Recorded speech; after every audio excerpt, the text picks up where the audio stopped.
প্রিয় শিক্ষার্থী বন্ধুরা, আবার চলে আসলাম তোমাদের মাঝে আইসিটির একটা শর্ট ক্লাস নিয়ে। এই ক্লাসে আমি তোমাদেরকে বেশ কিছু গুরুত্বপূর্ণ ব্যক্তির সঙ্গে পরিচয় করিয়ে দেবো। চলে আছি মূল পড়ায়। এই ছবিটা হচ্ছে চার্লস ব্যাবেজের। ইনি হচ্ছেন আধুনিক কম্পিউটারের জনক। তো আধুনিক কম্পিউটারের জনক হচ্ছেন চার্লস ব্যাবেজ। এরপরে দেখো, এই ছবিটা হচ্ছে অ্যাডা লাভলেসের। ইনি হচ্ছেন প্রোগ্রামিং ধারণার প্রবর্তক এবং কবি লর্ড বায়রনের কন্যা। এরপরে দেখো, ইনি হচ্ছেন ডক্টর মার্টিন কুপার। ইনি হচ্ছেন মোবাইল ফোনের আবিষ্কারক। এরপরে ইনি হচ্ছেন রেমন্ড স্যামুয়েল টমলিনসন, ইমেল সিস্টেমের জনক বা ইমেল সিস্টেম ইনি চালু করেন। এরপরে দেখো, ইনি হচ্ছেন স্টিভ জবস।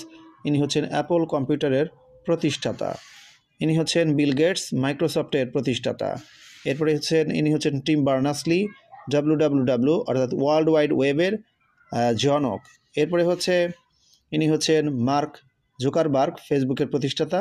তোমরা মনে রাখবে, ফেসবুক চালু হয় 2004 সালের 4 ফেব্রুয়ারি, ইউটিউব চালু হয় 2005 সালে, আর টুইটার চালু হয় 2006 সালে।